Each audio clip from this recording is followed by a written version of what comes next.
Hello, everyone. Welcome to Sorry I'm a Bitch, the podcast for anyone who's ever been called a bitch. Hosted by Kaylee Ellis and produced by me, Hannah Laree. Today, we are diving into collusion, intrigue, science, politics, and foul play, all in the holy name of conspiracy theories. And please don't mind my congested voice or Kaylee's. We're both sick. It's that time of the year. I hope everyone is, staying healthy, getting vaxxed, not coughing in each other's mouths as best we can. We're in this together.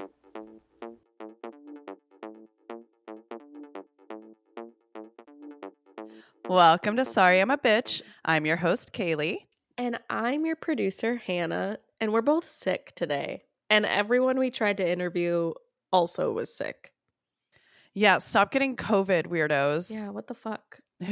It's 2025 and you're getting COVID. Really, Hannah? You're getting COVID? I know. God. Disgusting. Ugh. So sick of people coughing and sniffing and making me hear the contents of your nasal canal. I've never heard it called that. Your nasal canal. You've heard it here first.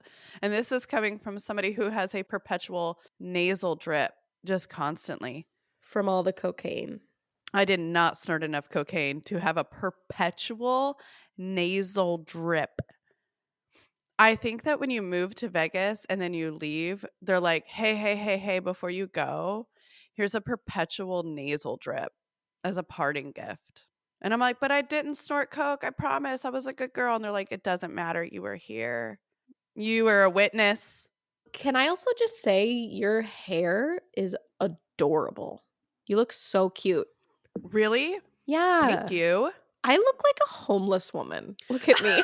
Do you see me right now? Yeah. You look like an awareness ad for for actual cocaine use.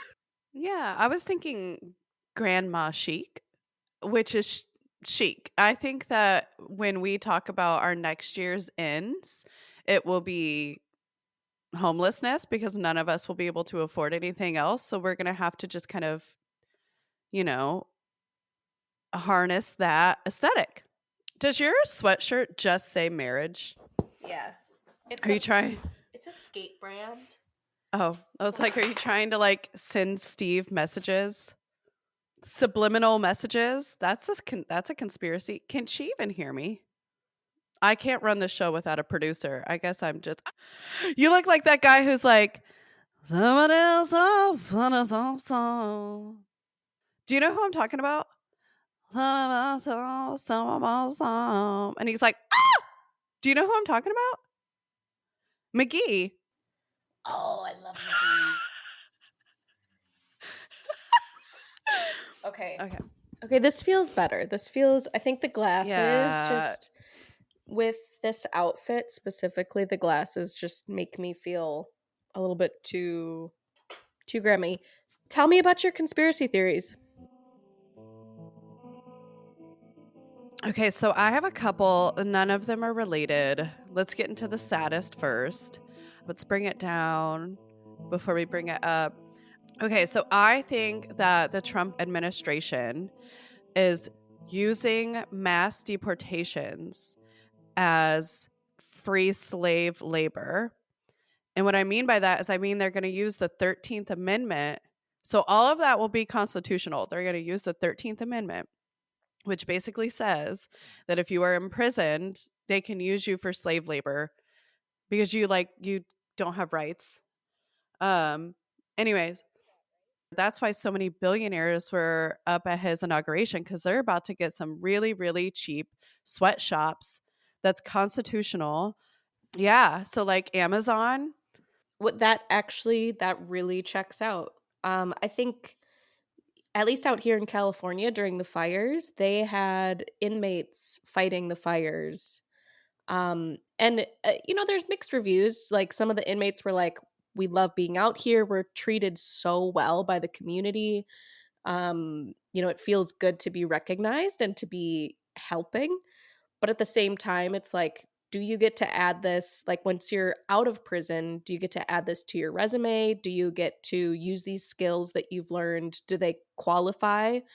Um, and what about the people who perhaps didn't want to fight fires?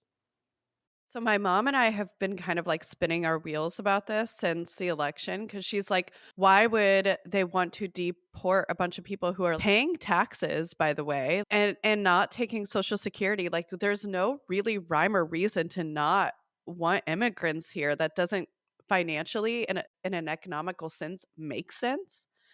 So I was like, Mom, I think that all of these planes that they have trying to take them into other countries and the other countries are like, no, you can't come in here. I think this is all smoke and mirrors. I think that they're actually going to set up concentration camps, and it's not going to be like a concentration camp. They're not going to say that, but it'll be like a holding cell for these criminals. And hey, also, randomly they're making a bunch of shit for Amazon to sell. And oh my god, look, there's labor's coming back to America, but it's coming back in the form of slave labor. I wouldn't put it past them. They're probably already planning on doing that. I mean, they already use inmate labor to make things, so why wouldn't they keep doing that? I think it was on John Oliver, like, if Trump were to deport the millions of people who live here who do not have citizenship, that would cost so much money.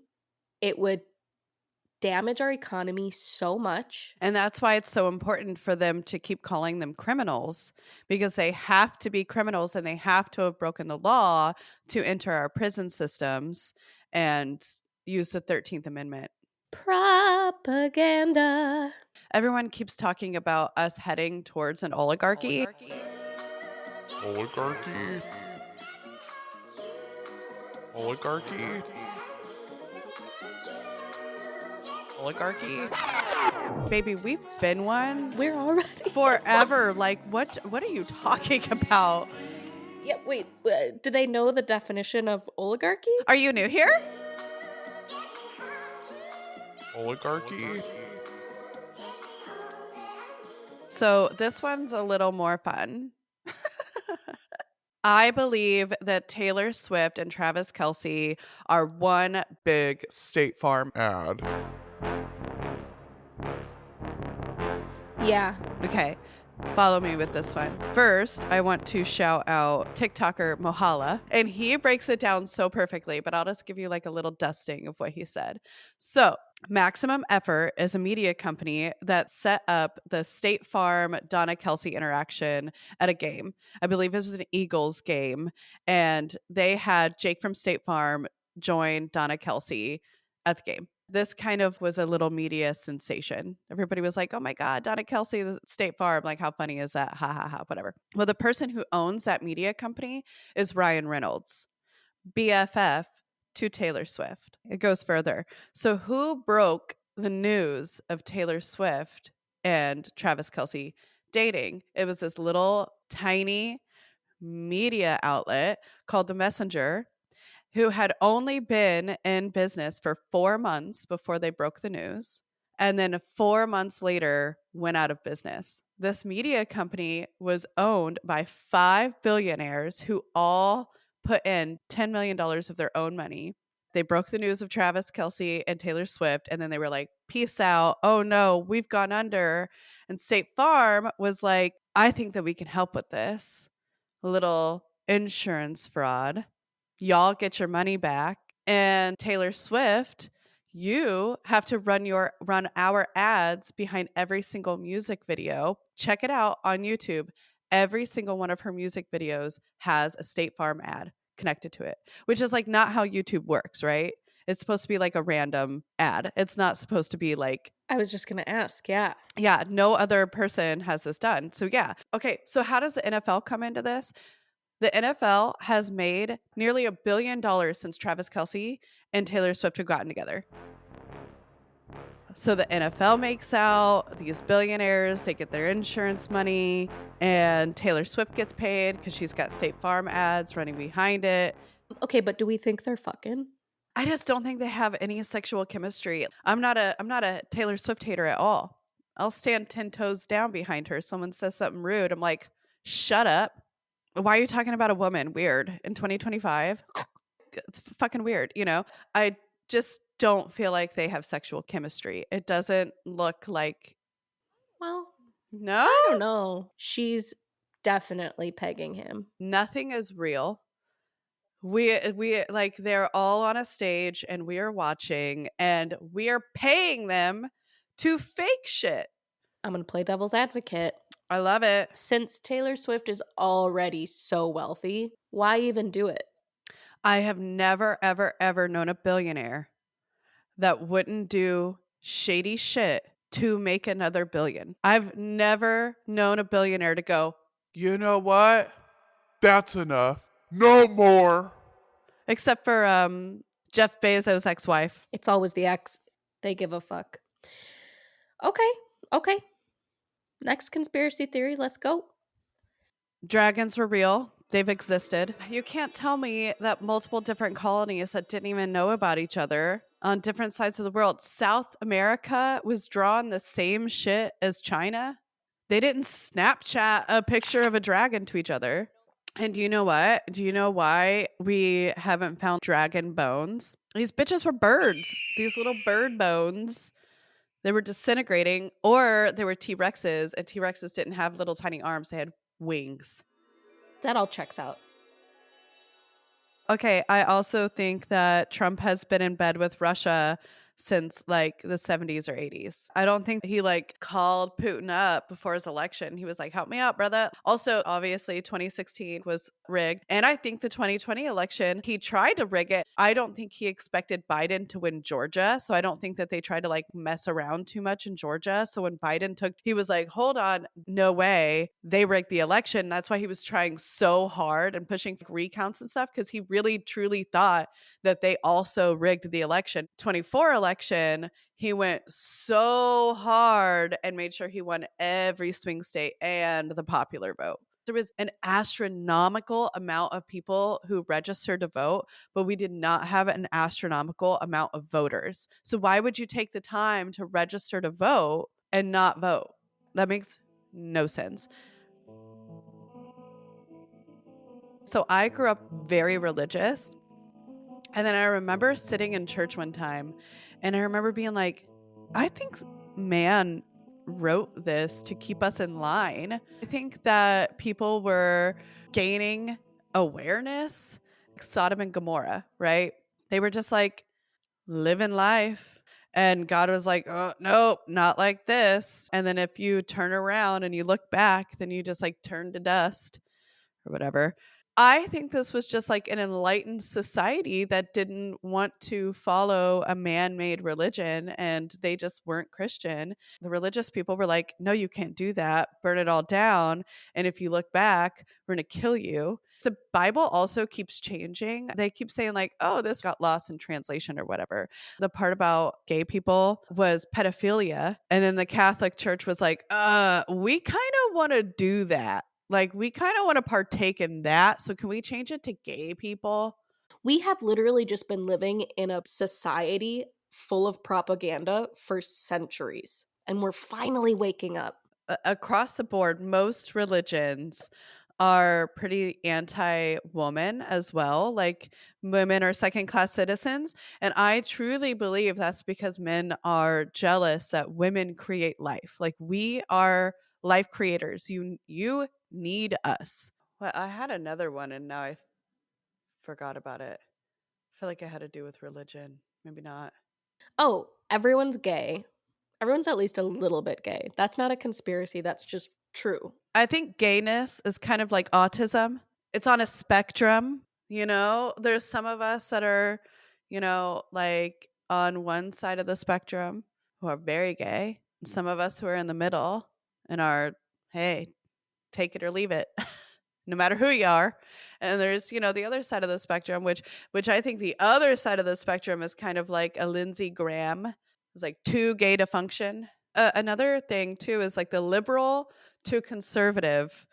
Like I see, so especially during this last election, I would see liberals say some shit where I'd be like, baby, are you a trad wife? Are you like, you fall for propaganda just as much as the other side is falling for propaganda. It's mind boggling to me. But like, I think you can go so left that you're right. Okay, so basically, to sum up this whole conversation, everything in moderation. Like, be a little gay, be a little straight, be a little left, be a little right. Like, start to, have some faith, but also believe in science. Like, First of all, you'll never see me on the right. I'm not saying be in the middle. I'm saying don't go so far left that you end up right. I will never agree with conservative issues. I will never agree with a Republican. I'm so sorry. I don't even agree with moderate Democrats. I think most Republicans and Democrats, we agree on the same, like, everyone should have health care. They don't agree with that. I think people, like, I'm not talking politicians, I'm saying like real humans. Everybody wants healthcare. Everybody wants an education. I had someone say to me, so you think healthcare is a human right? I said, do you think paved roads are a human right? You expect to have highways, but you don't expect to have healthcare from your government. And that is what is insane to me. They don't know what the fuck they want. It's the same reason why people back in the day were like, the Bible is truth, because they didn't have the means or the ability to think bigger. And if they did, they were persecuted for it. But the other side of that too is we're actually seeing town halls right now in very Republican counties. These aren't Democrats going to these counties and going to these town halls and booing people. We just saw Mike Braun in a very red area get booed off of the stage. We are seeing people wake up. And do you know why? I think this kind of goes back to healthcare. I think a lot of Republicans have just kind of always had healthcare. I don't think they've had to ever worry about it. I think boomers just get on Medicaid, but they don't think I'm not a poor person because I worked for this and I deserve this. They have not experienced not having healthcare to the point where they have to have a very big opinion on socialized healthcare. But they're seeing it now when Trump was like, I'm taking all of this away, and Medicaid was taken away, and all of this was frozen for a little bit. And people were like, how do I get my meds? Oh my God. Now you're seeing what we're talking about, why it's important to have socialized healthcare, because you pay into taxes and you should have healthcare. I believe it is a human right as a citizen. I pay taxes. I believe I should have that just as much as I believe that I should be able to take my car out onto a paved road and hit a highway and go to the next state. Like, why is this such a difficult concept for people?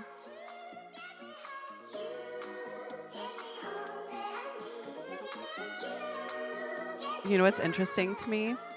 I saw a lot of TikToks after the election talking about how being a Republican has become cool. I've never thought that, but then, articles started coming out about that same thing where it's talking about Gen Z making conservative values cool and hot. And I don't know where this came from because I've never thought of anyone being conservative as cool. But I think it ties into things that we have canceled, things that we have been like, don't do that. It hurts people's feelings. They're like, I don't give an F about people's feelings. And to them, they think that makes them cool. The fuck your feelings crowd. Think about who was really popular in high school. Douchebags. Precisely. And like, think about who was like not cool in high school. Social justice warriors.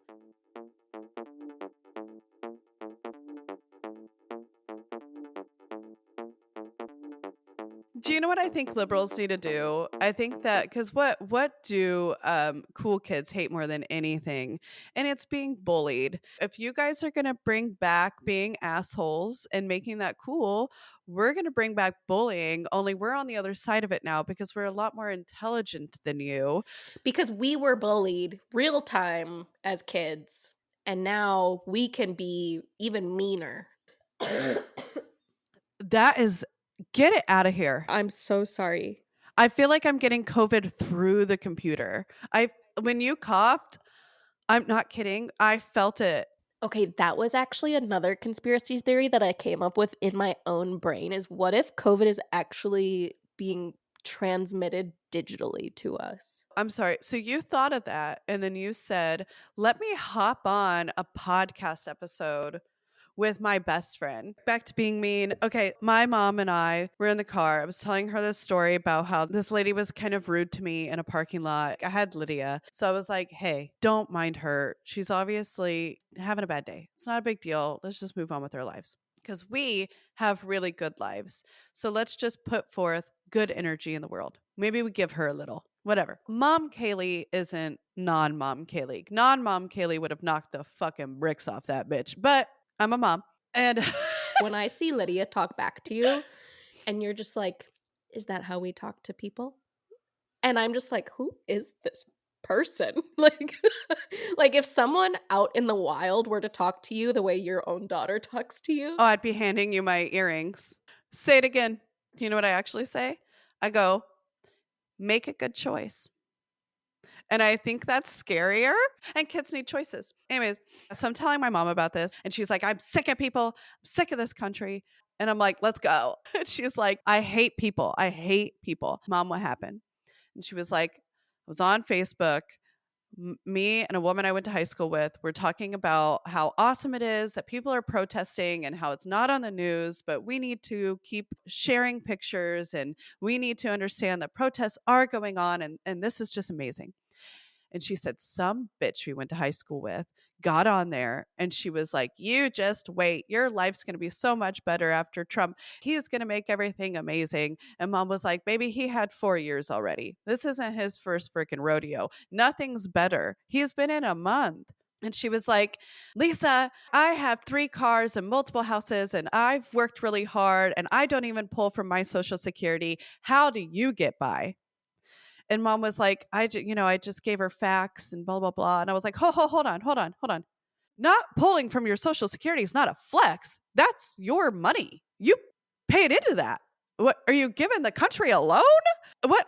That's not a flex. Also, I said, Mom, she went after like how you're living. How do you get by? Like she's going after you. Like, who is this bitch? And she goes, oh, you saw her one time. We were out to eat and she was up at the bar. She goes, she's married to that really old man. And I go, Mother, you mean to tell me that somebody said to you, how do you get by, Lisa? And you know that they're sucking on old man dick. And you didn't say, I get by because I retired early. Bitch, you get by because you're freaking teabagging your own mouth with old wrinkly balls. You fuck old men. That's how you have multiple cars. And also, you're not taken from your Social Security. That shows me you're not fucking retired, you stupid bitch. Probably because you're leasing multiple fucking cars. Probably don't have a house that's paid off. Probably had to remortgage a couple of fucking times. Not only that, but you sleep with old men. That's how you get by. And mom goes, I have a past. I just don't want it to be brought up. And I was like, Mommy, everybody has a past. This bitch has a present. And it includes old, wrinkly man balls. So all I'm saying is, to my liberals, to my social justice warriors, I think we need to be really fucking mean. I think that when someone says to you, how do you get by? I'm a Trump supporter, blah, blah, blah, and you know dirt on that person, I think you air that shit out publicly. I think you'd be very mean. And if someone comes after you, you just say, I'm at peace with what I've done, babe. Are you? And even if you're not at peace with it, just like pretend you are. Lie. Oh my God. If you don't put yourself out of your own misery, take a melatonin, do something. I'm trying so hard. Was that your neck? No, that's my chair. Bitch, I thought you broke a vertebrae. I need to get a different, I'm the whole episode, I'm like trying not to squeak. Okay. Thanks for tuning in to this was supposed to be a mini episode. It turned into a non-mini episode, so. If you like what you're hearing so far, give us a follow. We are a brand new podcast and we do everything ourselves, so your support quite literally keeps us going. And don't forget to tune in next Tuesday, right here on Sorry I'm a Bitch.